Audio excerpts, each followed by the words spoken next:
Eu quero cumprimentá-lo com a paz do Senhor, dizer que é um prazer ter você aqui comigo novamente para mais um guia de estudo preliminar nas lições bíblicas da CPAD, terceiro trimestre da classe Adultos, título Os ataques contra a Igreja de Cristo, as sutilezas de Satanás nesses dias que antecedem a volta de Jesus Cristo.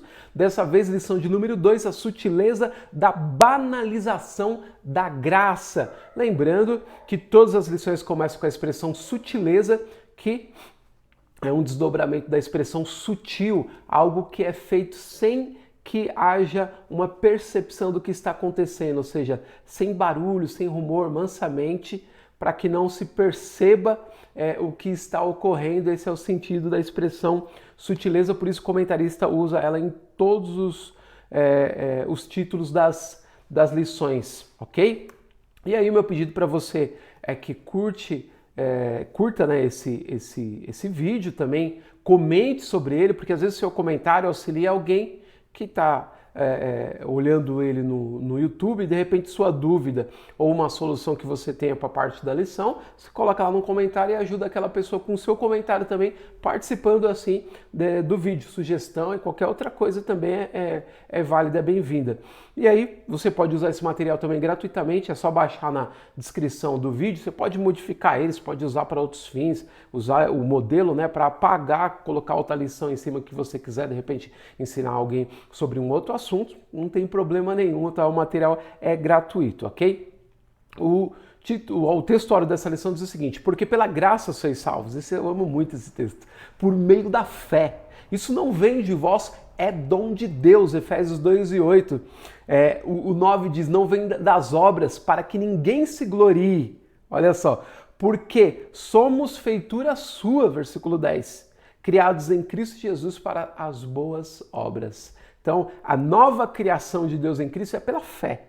E ela é feita para as boas obras. Isso é extraordinário. Nós somos criados para viver em boas obras. Se você olhar a carta de Paulo a Tito, por exemplo, você vai perceber que tem ao menos 14 expressões ligadas a boas obras, ou direta ou indiretamente ali naquela pequena carta, naquela pequena epístola, porque nós somos criados para isso. E muita gente não entende. Muita gente acho que é criada em Cristo Jesus só para receber. Mas na verdade em Gálatas 5:22 está registrado que o fruto do Espírito, amor, bondade, longanimidade, fé, mansidão, temperança, domínio próprio, esse fruto ele é para ser entregue. Já viu uma árvore consumir o próprio fruto? Não existe, né? Ela produz fruto, alguém colhe e entrega para outros consumirem. O sentido é esse também. O fruto do Espírito na nossa vida nos leva para um caminho de boas obras, e esse fruto é para ser entregue ao outro, ao próximo, às pessoas, para que Deus seja glorificado. E muita gente não entende esse aspecto importantíssimo. A verdade prática diz o seguinte: a graça de Deus não é barata. Ela requer arrependimento, novo comportamento, ou seja, nova vida em Cristo. Então, nós precisamos entender que o fato da graça ser nos dada como um favor que não merecemos, ela não nos dá um cheque em branco para fazermos o que quiser. Ou seja, eu estou debaixo da graça e vou viver no pecado. Paulo fala muito sobre isso em Romanos, fala em Gálatas. Não, se você está na graça, você foi liberto. E agora você é guiado pelo Espírito. É bem diferente disso. E muitas pessoas não entendem. A introdução da lição diz o seguinte: nessa lição estudaremos sobre a graça de Deus. Não há dúvidas de que nos últimos anos os cristãos têm demonstrado maior interesse em conhecer melhor a doutrina da graça. Nesse sentido, pode-se dizer que há um despertar da graça. Contudo, para muitos esse ensino continua ainda ofuscado. Nesse aspecto, pode-se dizer que a doutrina da graça tem sido mal compreendida e, portanto, mal assimilada e, consequentemente, desvirtuada. Muito do que se prega e ensina como sendo o evangelho da graça nada mais é do que uma forma deturpada da graça. É a graça barateada. É verdade. É um tipo de... Aliás, nem se fala esse termo de graça, né? Esse termo graça é estudado mais por nós que queremos realmente nos aproximar do Senhor, conhecer mais sobre Ele. As pessoas mesmo, o Evangelho vem receber, vem ser curado, vem alcançar suas vitórias, vem realizar os seus sonhos, coisas desse tipo, né? é usado nesse sentido, a pessoa nem sabe qual que é o sentido do termo graça, nem se entra nesse aspecto, tá? A leitura bíblica em classe, em Efésios, no capítulo 2, do versículo 4 ao 10, é o capítulo que a gente leu no textual, só que ele fez a seleção do versículo 8, mas eu digo a você, professor, e aluno também, né, que leia esse texto completo até, porque começa no versículo 1, importantíssimo, assim, profundo o texto, e vai até o final, assim, com uma revelação profunda de Deus para Paulo ali, então vale a pena ler todo o capítulo, tá bom? Aí a gente vem para os tópicos, onde eu coloco no único slide aqui tudo aquilo, todo o caminho, né, pelo qual o comentarista vai passar. É importante você ter essa imagem, esse mapa mental, para que você já entenda previamente o que o comentarista vai falar e você então consegue assimilar melhor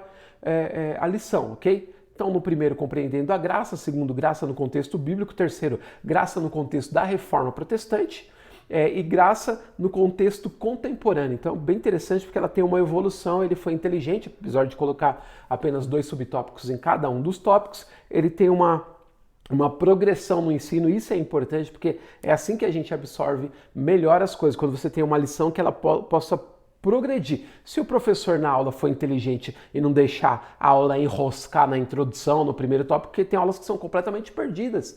Você vai na aula, lê a revista toda, estuda durante a semana, chega lá, o assunto se perde numa parte ali, a hora passa 70 minutos, quando você vê, não absorveu nada da lição. E outra questão que eu sempre gosto de ressaltar aqui é que eu faço a lição nesse formato de colocar como um guia prévio, porque muitas pessoas se acostumaram a terceirizar o conhecimento bíblico. Você se torna dependente de professores, tanto seu professor na sua igreja como professores que dão aula online, fica esperando como se ele fosse um oráculo, como se o conhecimento dele pudesse ser, por assim dizer, compartilhado com você. Tá aqui, o que eu conheço, você conhece também. Não é essa a verdade. Se você não reconstruir o caminho do conhecimento por você mesmo, o que vai acontecer é que você vai sempre ficar dependente do conhecimento terceirizado. E aí você nunca vai saber se aquilo que está sendo dito realmente é verdade. Por quê? Porque você não teve acesso direto. Você teve um intermediário. Então, cuidado com isso. E como que faz para se libertar disso? Usando modelos mais didáticos, onde você possa reconstruir o conhecimento e absorver, que é esse tipo de modelo aqui. Apresenta-se a lição, apresenta o que é essencial, você reconstrói do seu jeito, você faz a sua jornada e absorve o conceito, aquilo que é mais importante. Essa é uma lição legal para a gente ver essa ideia de conceito. Ou seja, conceito é um dado que você tem, uma informação que você tem, que traz o significado ou sentido daquilo que está sendo dito de forma mais enxuta. E aí, se você esquecer a lição inteira, mas guardar, por exemplo, o conceito de graça, você pode falar do assunto em qualquer época, não importa se você vai ter essa lição perto ou não, se você vai ter o professor perto ou não. Você conhece o conceito, você consegue reconstruir. Então esse é o sentido que eu trago aqui, tá bom? E aí, nesse tópico seguinte, eu sempre coloco a questão das referências bíblicas, que é o mais importante. Eu pelo menos penso assim, que você deva primeiro ler todas as referências olhando os subtítulos. A graça é divina. Vou lá em 1 Coríntios 1:21. Li. Então, deixo marcado na minha Bíblia. Porque a revista vai embora daqui a pouco. Você vai esquecer. Mas se o texto estiver marcado e você leu, já é mais uma forma de absorver, de memorizar, né, o conhecimento bíblico que está ali. Então, quando você bateu ele novamente, alguém fala, 1 Coríntios 1:20, opa, já sei o que está lá. É o caminho, não tem facilidade.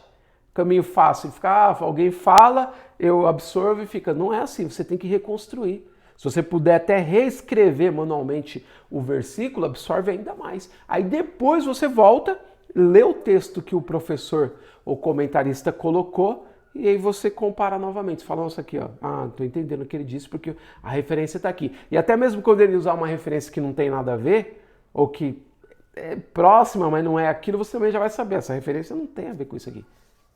Entendeu? E aí você vai aprendendo. É assim que eu faço, tá? Eu acho isso importante. Onde eu coloquei aqui que está sem referência é porque o comentarista não colocou referência nenhuma, tá bom? Então fica aqui essa parte importante. E aí, a gente vai para a conclusão, é isso, né? Vamos ver aqui. Isso, a conclusão da lição. Aí ele diz o seguinte na conclusão: nessa lição, partimos da necessidade de se compreender corretamente o que é a graça de Deus. Vimos como a graça de Deus foi entendida em diferentes contextos. A Bíblia sempre é a régua através da qual qualquer entendimento da doutrina da graça precisa ser medido. Como verberou na Reforma, a Escritura continua ecoando em nossos dias. A salvação é somente pela graça, que foi uma insistência dos reformadores, começando ali por Martinho Lutero, mas antes por Jerônimo Savonarola, mas estourou com Martinho Lutero, depois João Calvino, Martinho Lutero, João Calvino e outros reformadores importantes, tendo uma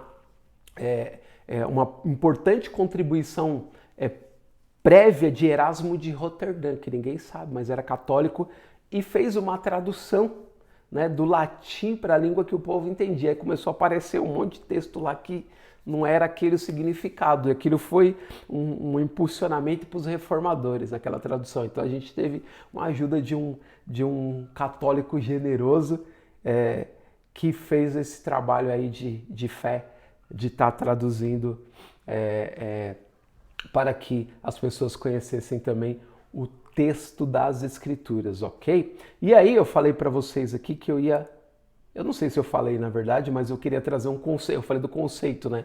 Você guardar o conceito da palavra, eu peguei aqui do dicionário Wycliffe, tá bom? Vou mostrar aqui para você, ó, graça, olha só que bacana, lá no dicionário Wycliffe, na página 892, eu gosto sempre assim, estudar, pegar uma enciclopédia, comentário bíblico, eu tenho vários, para olhar, comparar e ver o que consigo guardar de conceito importante. Então, vou ler aqui para vocês para a gente concluir, tá? Graça. O conceito de graça é multiforme e sujeito a desdobramentos nas Escrituras. No Antigo Testamento, favor, é o favor imerecido de um superior a um subalterno. No caso de Deus e do homem, é demonstrado por meio de bênçãos temporais, embora também o seja por meio de bênçãos espirituais e livramentos, tanto no sentido físico quanto no espiritual, Jeremias 31:2, Êxodo 33:19. Hesed, benevolência, é a firme benevolência expressada entre as pessoas que estão relacionadas, e particularmente em alianças nas quais Deus entrou com seu povo e nas quais sua Hesed foi firmemente garantida, segundo Samuel 7,15, por exemplo, e Êxodo 20, versículo 6. Tem mais coisa falando aqui sobre graça, mas eu acho que isso aqui é o suficiente para nós aqui, tá bom? Então, desse sentido, eu espero ter auxiliado você para que você tenha um conhecimento mais sólido. Aí você vai crescer. Se você ficar dependendo só de professor toda semana, aquela coisa, o professor vai falar, vamos ver a aula de fulano, a aula de cicano, aí você começa a viver assim, vai discutir o assunto com alguém, você fala assim, mas o professor ciclano falou algo, aí o professor fulano falou isso. Mas o que falou os eruditos, né? Quem entende do assunto profundamente escreveu alguma coisa. E o que eles dizem baseado na escritura, que está no texto lá. E aí você vai no texto. Então você vai no texto, você vê que a palavra hesed tem o sentido de benevolência, a palavra han tem o sentido de favor, isso na língua hebraica. E aí quando você faz a conexão, é o favor de Deus, ou seja, de um superior para um subalterno. Alguém que não era considerado nada. Aí quando você faz essas ligações, você mesmo consegue reconstruir a ideia. A ideia aqui é essa. Eu não merecia e ele fez um favor para mim, que eu não posso pagar. E aí você não precisa de mim ou de outra pessoa para estar... O professor, é isso mesmo? Você já leu, você já tem as referências, você tem base. Agora, se toda semana você ficar dependendo de professor, e eu digo no sentido, eu não estou falando que você precisa desprezar os professores, não, mas que ao longo do tempo a sua dependência, que era de 100%, tem que cair para 90. Passado algum tempo, ela tem que cair para 80, depois para 50, depois para 30, para 10 e ser o mínimo possível, até que você não precise mais, não por uma questão de orgulho, mas por uma questão de que você também obteve conhecimento e agora sabe onde estão os acessos. Ou seja, como assim acesso? Onde que você busca a informação? Tem gente que não sabe buscar informação.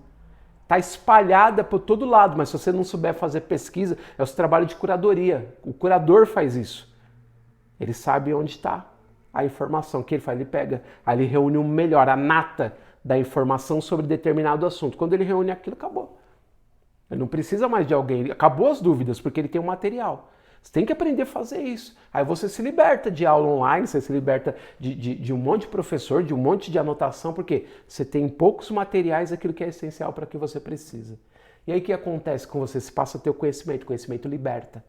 E aí você pode ajudar outras pessoas a ensinar para elas como que obtém conhecimento, como elas mesmas podem fazer a pesquisa e crescer. E aí elas vão crescer também e vão ensinar a outros. Esse é o sentido que eu trabalho. Que eu não quero ser professor eterno de ninguém. Quero que as pessoas possam crescer e me ensinar algo também. Para eu falar, poxa vida, que lindo, você cresceu. E agora você está sabendo algo que eu não sei. E eu posso dividir essa alegria de ver você crescido. Tem gente que não gosta disso. Tem gente que quer ser eterno professor e os outros serem eternos alunos para ele ser celebrado. Olha lá o fulano de tal, o expert. Mas Jesus não quer isso da gente. Ele quer que todos nós aprendamos a palavra de Deus para que o conhecimento de Deus possa ser de cada um. E como diz a sua palavra, ninguém precisa do outro para obter o conhecimento de Deus, ter por si próprio, com a ajuda e iluminação do Espírito Santo. Caí é o meu desejo para você, tá bom? E Deus te abençoe, desejo a você uma excelente aula. Para saber mais sobre esses caminhos de como você se tornar um pesquisador que cresce, me acompanha no Instagram também, eu estou colocando muita coisa lá, @marcos_debem, tá? Tem muita coisa lá que pode ser útil para você, tem outros materiais que eu disponibilizo e você pode crescer com isso aí, tá bom? Tá chegando o meu livro aí sobre o meu guia, né? É um e-book sobre a introdução geral às escrituras com muito referencial. Não é eu falando não, tá? Os meus trechos são os menores, eu trago bastante referência. Autoridades em cada um dos assuntos, são 21 tópicos sobre essa jornada da introdução geral à Bíblia, e cada um desses 21 tópicos, como a formação, línguas originais, apócrifos, manuscritos, você tem ali 2, 3, às vezes 4 referências de eruditos lá, tudo bonitinho, o capítulo, qual livro que tá, para você mergulhar e crescer, tá bom? Deus te abençoe, logo logo vai estar disponível esse material também, mas me acompanha lá no Instagram, tenho 2 perfis, tem o @marcos_debem e tenho o da EBD+, que é o meu perfil também da Escola Dominical, tá bom? Muito obrigado pela oportunidade de compartilhar com você sobre essa importante lição. Deus te abençoe. Até a semana que vem, se Deus quiser.